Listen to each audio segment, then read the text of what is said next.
Hello and welcome to another episode of Speak. This episode is going to be dedicated to a discussion around the endless content consumption that seems to be out there, the pressure that some people feel to consume as much as possible, and all the different media streams. And we just thought we would give it some airspace. And actually, both myself and Elisa have slightly different appetites for content, books, etc. So it's probably a good one to dig into. I suppose my critical question, Elisa, to put out there would be, do you feel, as somebody that does enjoy books and podcasts and things like that, do you feel pressure to consume content and the right content? Yeah, I do, but I don't know if that's pressure that I put on myself, or if I feel like it comes from, we'll say, the community, like the profession. And I suppose I am, when we're talking about content, to my mind, it is very much content within the safety space. Yeah. But yeah, it's just, there's a never-ending list of books, of articles, of podcasts, and it's just, I wish I could just plug it all in and just download it all into my brain immediately. That's how I feel about it. I'm like, I want it all in now. Is it so? I find that massively intriguing. Why would you plug it all in? Why would you download it all? What's the benefit? I want to know stuff. I want to know all the things. I want to know all the stuff. I want to know all the theories. I want to know all the arguments for and against. I want to be able, and I think a lot of it is definitely probably, I don't know what I say, an ego thing. Is ego the right term? Where it's like, I want to be able to contribute to the conversation. I want to be able to have a well-formed opinion, and I want people to think that I have a well-formed opinion. I guess I give a shit what, not everyone, I don't give a shit what everybody thinks, but I give a shit what some people think. And I want to be able to, I suppose, engage in those conversations and feel confident that I'm like, yeah, I fucking know what I'm talking about here. Which for a long time in safety I didn't feel like that. So that's, I think, oh God, therapy section. This is where we're going down a rabbit hole. This took a fucking turn, didn't it? Imposter syndrome. Read all the books, and it will go away. So, what is your stance on it? I think it's really interesting. I think my true learning, I prefer to be with people doing the work who have tried different ways of working, that have worked with different types of risk, that have tried different things. And I think I learn through listening to lived experience, listening to the story, listening to the real life event that's gone on. But what I do really appreciate is it probably is a bit chicken and egg, because without people consuming all the stuff to try a thing, they can't say, I tried a thing and it failed, or I tried a thing and it worked. And I remember you and me being in a pub with a couple of people in Cork, and we were talking about reading papers and books and things like that, weren't we? And I said, quite proudly, I guess, never read a safety book. And literally the entire group was like, what, WTF? What are you talking about? My jaw nearly hit the fucking floor. I was like, I'm sorry.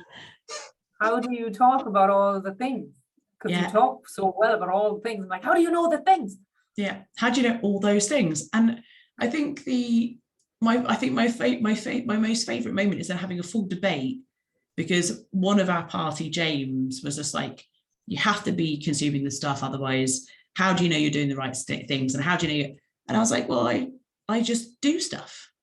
I listen to a person that says this risk is really scary, or this risk has hurt me before, and I say, oh, okay, well, how did that happen? And they tell me how it happens. And I say, well, if you were going to design it, what would you design? Because it wouldn't be that. And we'd probably design that. Okay, should we do that then? Yeah, okay. And then you design it based on the person who is the expert at the thing. And it pretty much works. It does a good thing because the right person's been asked the right question. And I think one of the things that I'd said to you guys in Ireland was everywhere that I've been, I've dropped harm by 50%. Without any book or paper or podcast, but just by being like, hey, how long you worked here? What's the worst part? What's the best part? Have you ever hurt yourself? How did that happen? And the same thing just goes on. And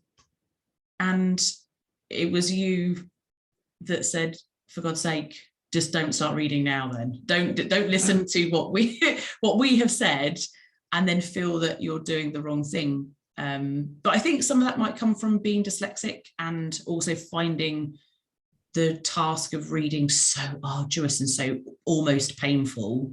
But things like podcasts, there's no excuse. I listen to music all day long. I could easily have a podcast on.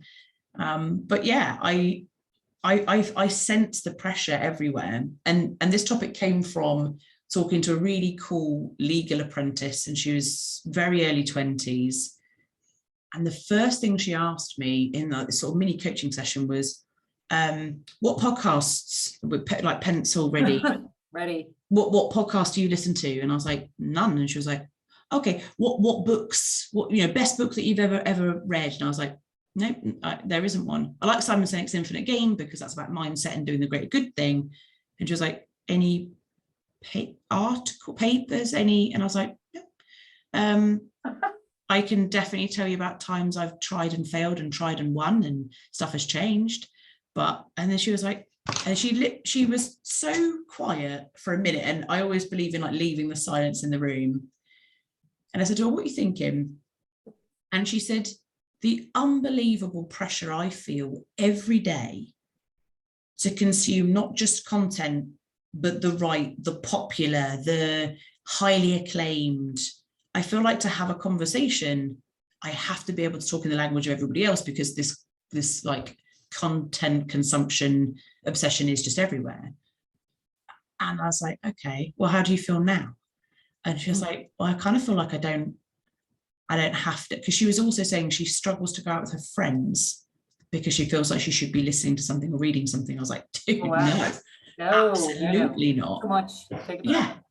And if that's the pressure that the next generation of professionals is feeling coming up when everything is available everywhere, God, like I want that for anybody. Listen to something you find cool or fun. And I know some of the stuff that you listen to like really pumps you up. It leaves you answering questions of yourself and other things. I think that's brilliant, but consume knowledge in a way that resonates with your soul, I think, as much as that sounds really cheesy. I am massively empathic. I love to be with people and they are my learning. So yeah, that's me. I think, yeah, I reiterate what we said. Don't fucking start. You're doing fine. Crystal, Danbury, you are doing just fine. Don't start reading stuff now. You're like, I've gone and I've reduced harm by 50% everywhere I've gone. I'm like, fucking tick, done. Dumb. Well, do you know what? I don't even know who it was, but somebody was just like, maybe it's you that should write the fucking book. Write the book.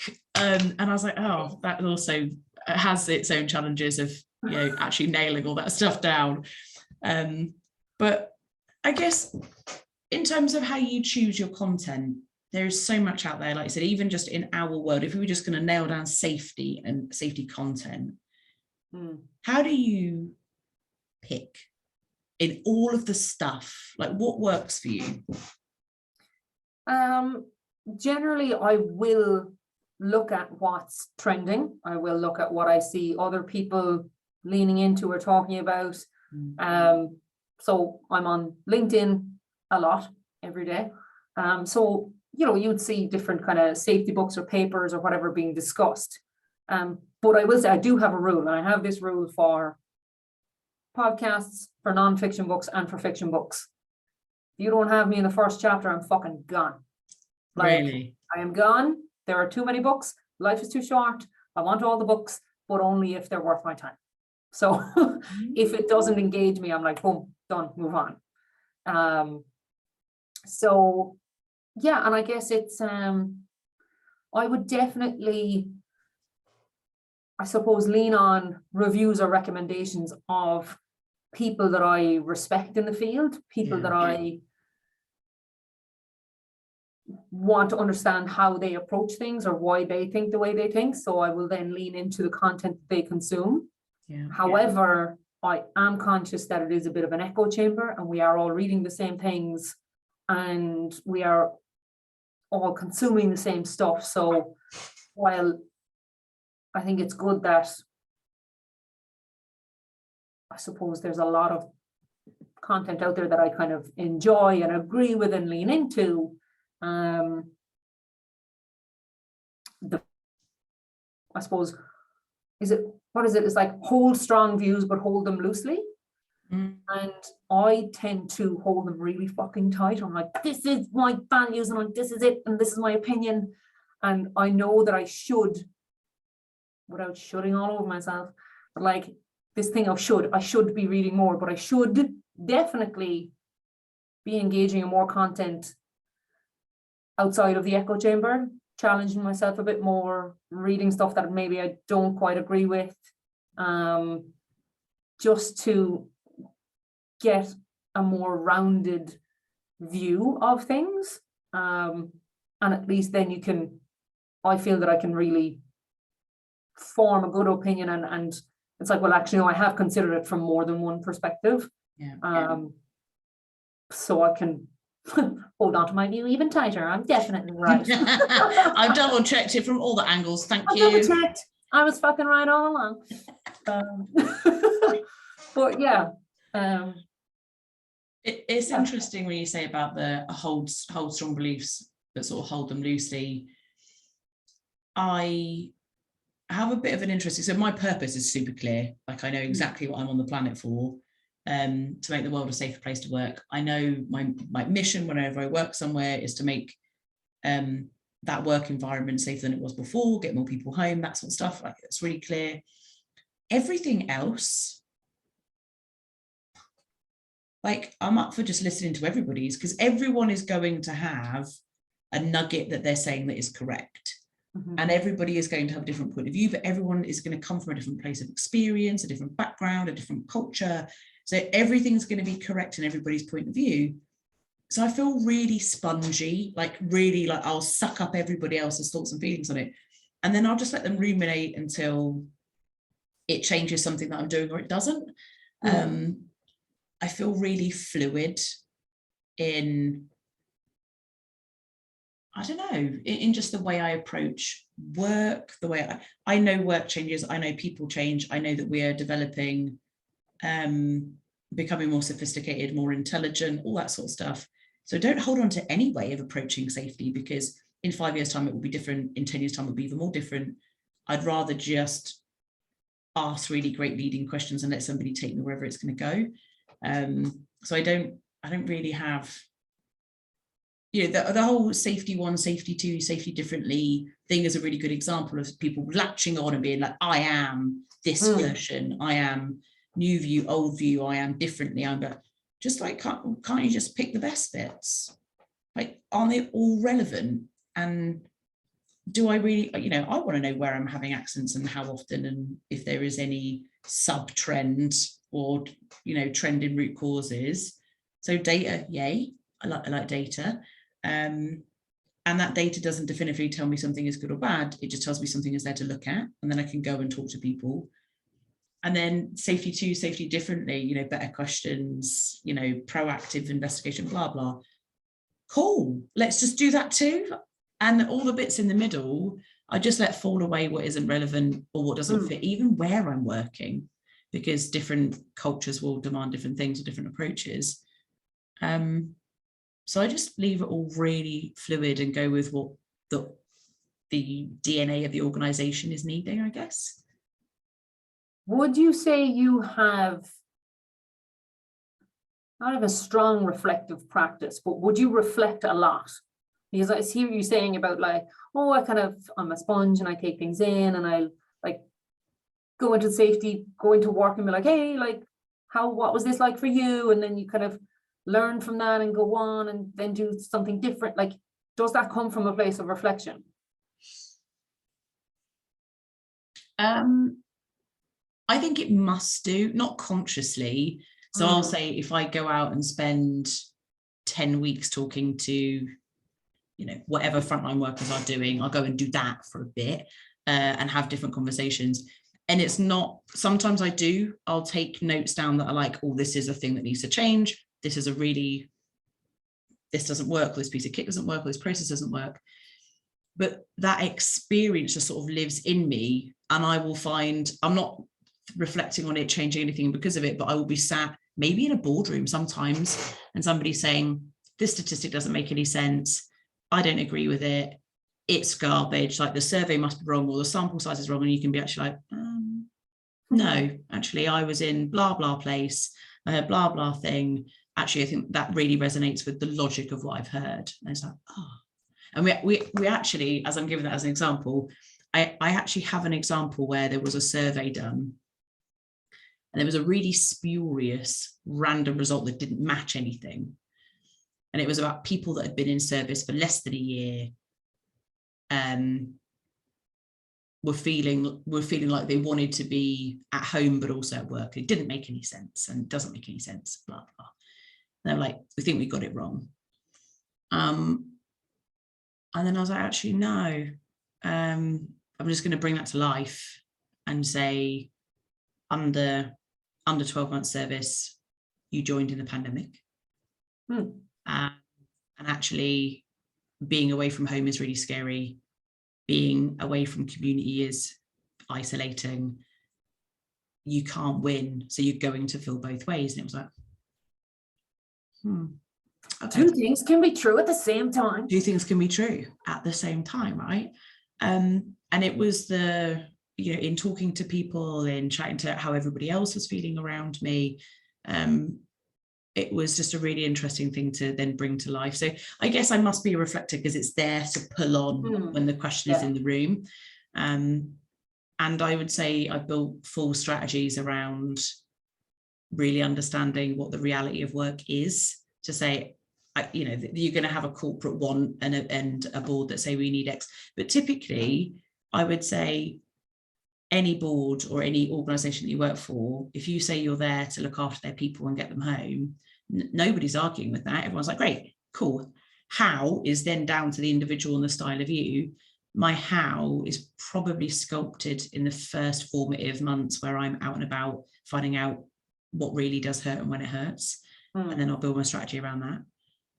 As opposed to, I guess, what books say is the right strategy, the elements of a strategy should be. I've spoken to Peter a couple of times, and he uses like STAR models for some things, and this model, and I was like, never heard of any of them.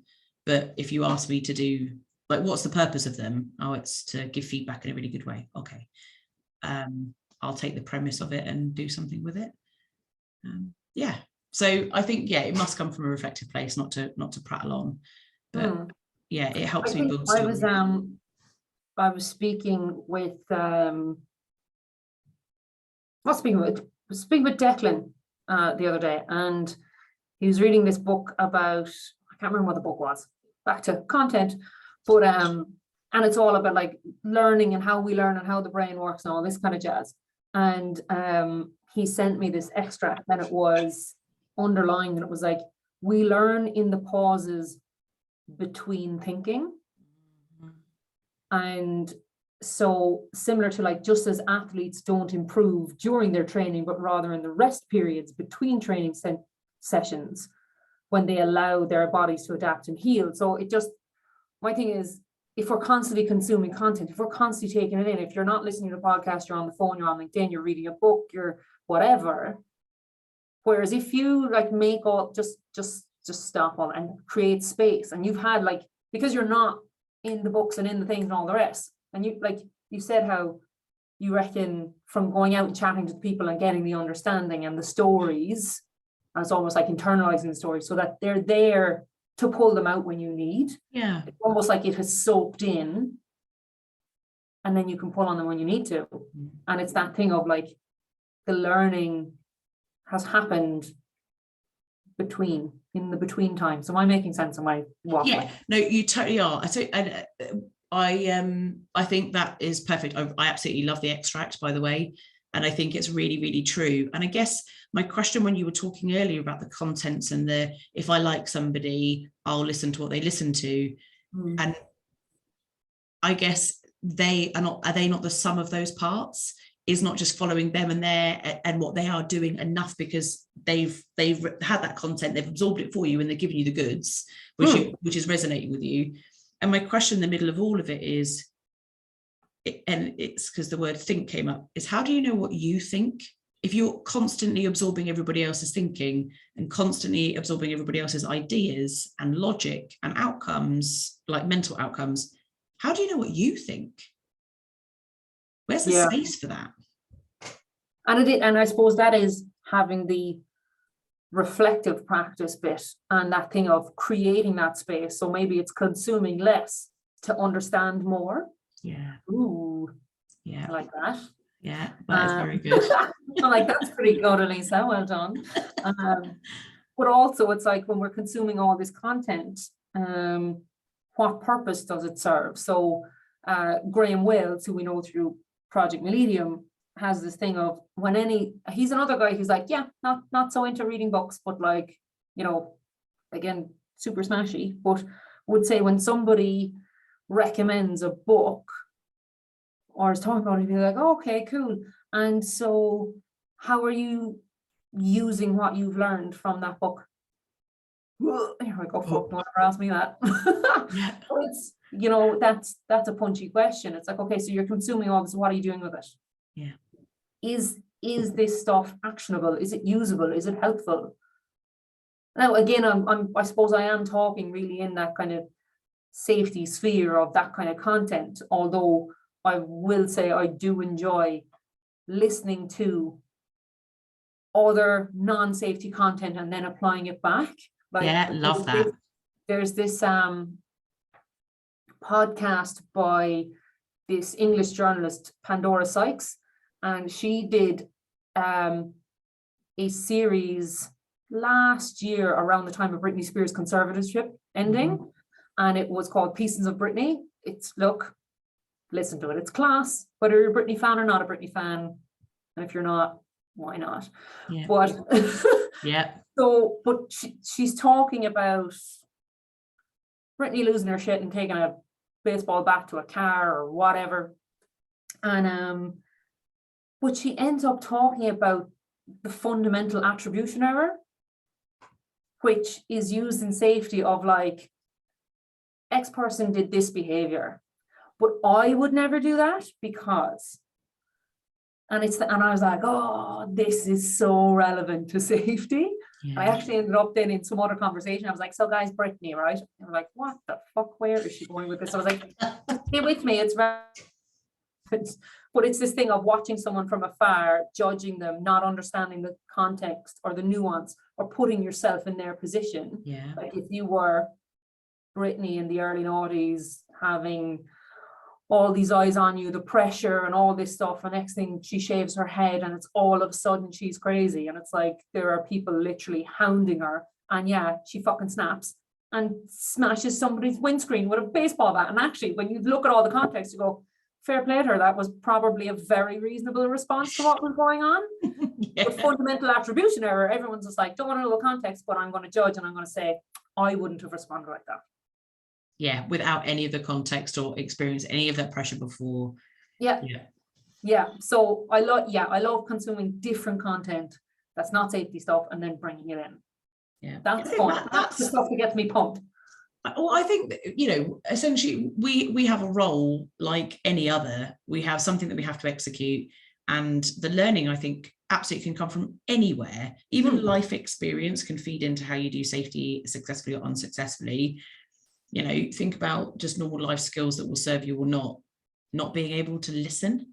Like, and I mean, listen to understand. I think we covered this in the podcast before, but it's a fundamental skill that you have to not just have, but value in yourself. Listen to what is being said, take a note, pick up a key word, think of tone, and understand what is being said to you. Don't just listen to the words and respond or get your response ready.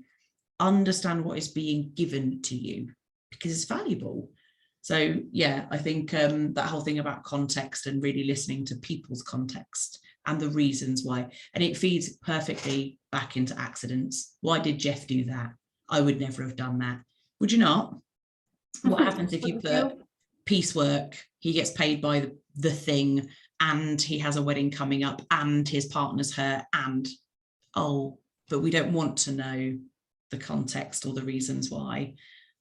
So yeah, I think that's a really important point, and love the pulling learnings from all over the place into safety.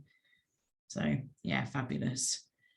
I think my favorite point that you made there was about consuming less to understanding more. One of the things that I would love for people listening to this, and the irony that we'd be talking about consuming less while you're listening to this podcast. Absolutely listen to our podcast. Yeah, for sure. Please come back. I think you said a couple of things there that I think are really important to bring out. One of them is you listen to stuff that you enjoy, even if it's not related to your area of work. If you think it is giving you fruit, take it in. It will apply somewhere because it's resonating with you as a human. Don't just endlessly consume, stop a book, start a new one. Allow space to reflect. What are you actually doing with the content? Maybe you just enjoyed it and you don't need to do anything to it. But if you are in that space, maybe one of the things you could do is add talking to people to that consumption. If you have consumed a book and it is about people and about behaviors or something like that, maybe go out and just test the truth of it. Maybe have a conversation with somebody that is in that scenario or doing a job that is similar and see if the book checks out, because it's not gospel. It's just somebody's opinion and they wrote it down on paper and you're choosing to consume it. You can test that theory.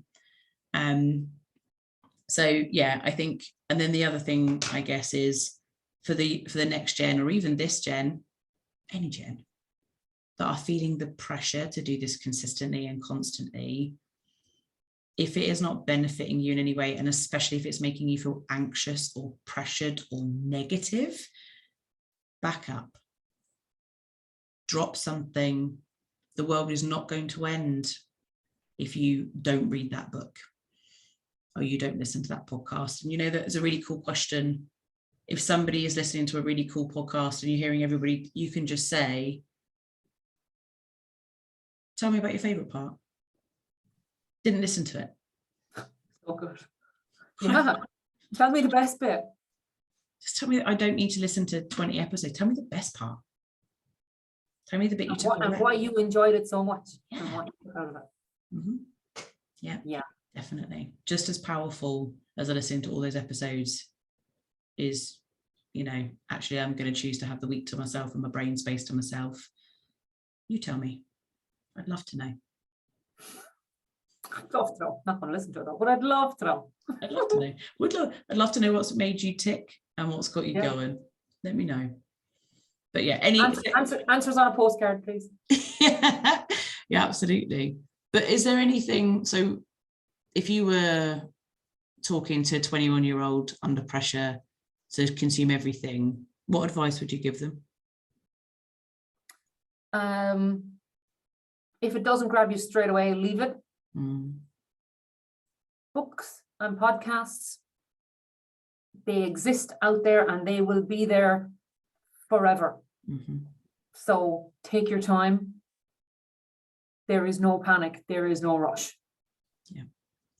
You don't need to be just chewing through this stuff, or else you're not going to get the value from it. And if you're at a point where you're, oh my God, if you're 21 and you're like not going out with your friends because you feel like you've too much, stop it. Go out, live, have the crack. Yeah, just that's fundamental, right? If you can't enjoy the journey, then something's missing. Yeah, it's like only content, like consume stuff that lights you up and gives you a buzz. Leave the rest.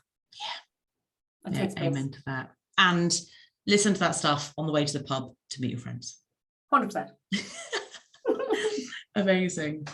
I think, well, it's time. And thank you to absolutely everybody for listening to speak, and for listening to our episode on endless content. And I think you've got the closing points. So maybe you could join us next time for our podcast on the power of storytelling and how to hone the skill. Thanks very much. Thank you. Bye.